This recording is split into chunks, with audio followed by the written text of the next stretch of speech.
What type of defense did you have to play to compete in the SEC from what you've seen on film? You got to be very physical. Obviously, in the SEC, the games are won in the trenches. I think we've already had that mindset, since spring ball, since, kind of as soon as the season ended. We had to get bigger, faster, and stronger. I think up front, we've done a phenomenal job this offseason of doing everything we do to be able to compete at that level. Stay on the front row right here. You guys are almost all the way through summer workouts. How have they been going for you guys? And you coming back after, almost leaving for the NFL, how has your mentality changed in perspective from the previous year to this year, as far as not so much a leadership standpoint, but more so just you personally? Mm-hmm. Obviously coming back, I knew there were some areas I needed to improve upon myself. I think you have every opportunity every single day to make the most of it. I think when you wake up, you kind of have to know how you're going to get better. You have to have a plan. You have to know what you're going to do. And I think I've done, myself and all the guys in the room and on the defense have done a phenomenal job of having the right mindset every single day. It's very easy in the summertime to kind of take a day off here and there, but we've had a very clear plan of action, and we have a vision. We know where we're going. We know our goals. We know our plans, and there's been very, very few times where someone's kind of slacked off or not reached the standard. And if there is, there's automatic correction from the leaders. And I think I'm impressed with how big that group of guys has gotten, of guys that you can trust that are going to uphold the standard every single day. And I'm just proud of it because, how it was when Coach V got here is not how it is, to this day. And that's just something that I've dreamed of. Stay on the front row. Danny, in the big room, you talked about Jackson's leadership, how this morning he really vocal. Think back to when you were young. When did that leadership really pick up for you as a young leader, at that trigger point for you? And it's really seemed to kick in for Jackson. Just can you take me back to when you found that leadership role as a young player, and is it nice to see that with Danny? Yeah, Jackson. Yeah, Jackson's kind of had it's difficult for him, only playing one game last year and having all these expectations thrown onto him. But he's done an amazing job of, filling that role and doing what it takes. For myself, I look back to my sophomore year, kind of earning that starting spot, and it kind of took a while. I thought that the guys on the defense, kind of were leaders. I realized quickly that someone needed to step into that more vocal role. And I took it upon myself kind of around week 8, week 9, and said, all right, I might not be ready, but I need to get ready quick. Where I want to see myself, this is what it takes. And from that moment on, it's been every single day. Sometimes, guys don't want to be there, and you see it right away. And you have to be the person who wakes them up, gets them going. And sometimes that person's myself. And I have to, kind of understand, like, if I come to practice or come to a workout and I'm not 110%, I'm not the one who's getting everyone clapping, getting everyone with that energy, then people are going to feed off that both ways. So if I'm not 110% or giving it all my effort, then the freshmen looking up to me, Lewis Carter, Sammy Amasigo, are not going to be doing the same thing, upholding the standard. And I think for myself, it's done an amazing job at getting better every single day. I think Jackson's starting to understand that, and he's starting to do everything he can to kind of be turned into that leader. Left side, second row. Tyler Shaw with KBTX in College Station.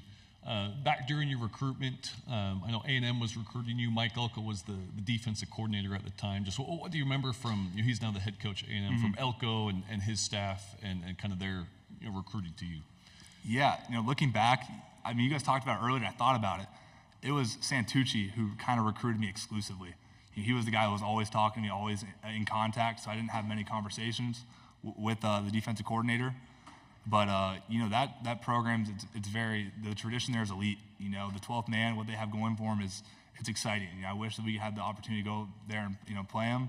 Unfortunately, we don't. But, it's great to be in that same conference as them. Okay, third row.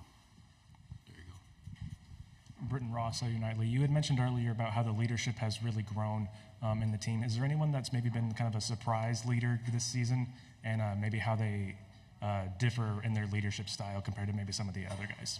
Yeah, not really so much of a surprise, but Ethan Downs. That's someone, he's not the most vocal guy. He's not someone who's always going to say, kind of hype everyone up. But you look at how he acts, what he does off the field, how he's out there 30 minutes before helping a young guy with certain pass rush moves. That's something that you don't see very often from a senior. A lot of times the guys get very selfish. Ethan Downs is the most selfless dude on this team, and that's something that you look up to. A lot of guys, it's contagious. When you see someone like that, it makes me want to, if any of the young guys need help, I want to be available like how he is to his group of guys. Right side on the aisle. Brian Chapman, Simpson aside, hey, you guys added Dominic Williams over the summer. How's he fitting in just with the group, and what kind of impact do you expect him to bring this fall? Yeah, Dom, from the second he got on campus, he's a beast. We had our conditioning training is like when he first stepped on there, and we didn't know where he was going to be at. Obviously in the portal you can't work out with the team you were at before, and he came in there and he dominated right away. It's like, all right, there's going to be no fall off. There's going to take no time for it to get acclimated. He's ready to go. He's done a phenomenal job learning the system, getting with Coach Bates as much as possible. And I think he's going to be extremely prepared for what we do, and for the SEC, he's the type of guy that we need. Right here on the aisle, left side. Derek Peterson, Saturday Down South. I've heard your coach say before that you guys aren't looking to prove people wrong this season. You're looking to prove yourselves right. Mm-hmm. Can you just speak to what that means to you and what that means to the defense? Yeah, when you look at our team, we're not outside in. Everything starts from us. We obviously we kind of block out that noise. We know when it's great, the noise are the best thing ever. Everyone loves what they're saying about you. As soon as adversity comes, obviously those same people are quick to turn on you. And I think you look at our team, we know what we're capable of. And like he said before, we got to prove ourselves right. And that comes from every single day. It comes from every single workout. You have to prove yourself right. And then eventually you've seen so much growth, seen so much progress that it comes to fruition. Right side, back row. Jeff Howell, Horns 24/7. Danny, going back to the Texas game last year, Coach Venables talked about building this program off of toughness, playing with the physical edge. Not just the year-over-year result, but the way you guys won the Texas game, forcing turnovers, had the big goal line stand. How much for you guys did that validate that you're headed in the right direction, with this program, building it in the way, kind of that mold Coach Venables wants to build it? Yeah, absolutely. When you look at a game like that, you get a sense of, like you said, validation. It's huge. When you're able to perform the biggest of stages, come out there, especially after 2 years ago, what happened on that field, it's painful. And you have to use that pain, use that anger, use how you felt that game as motivation. And to this day, we have a lot of guys that haven't experienced that. And so us older guys have to be able to give out that motivation, to explain, look, it's not like that every single time. Winning's hard, especially where we're going, it's even more difficult. And so every single day the leaders have to kind of, do whatever they can to motivate and give that sense of understanding. Two final questions in the back over here, then right up front. Brig Bates, KTEN out of Texoma.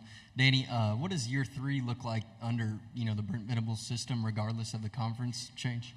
Yeah, so, year 1 was learning it, kind of getting the general understanding, finding, what I need to do.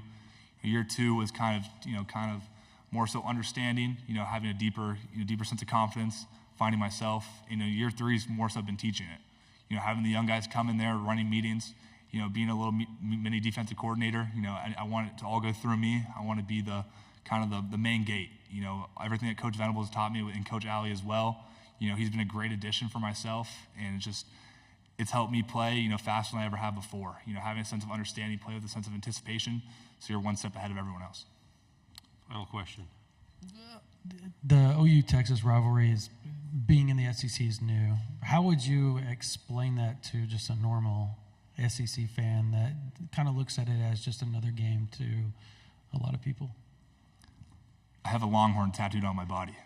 It's like, it means that much to me. Like, you go to bed thinking about like how big of a deal it is. You look at every single person in the state of Oklahoma, every single person in the state of Texas, and you know how much it means to them. That's one game in the season once a year that these two states can compete against each other in the biggest sport in the United States. And it's going to go on. It went on long before me. It's going to go on long after me. I get a little piece of that shine to prove myself and to prove my state right.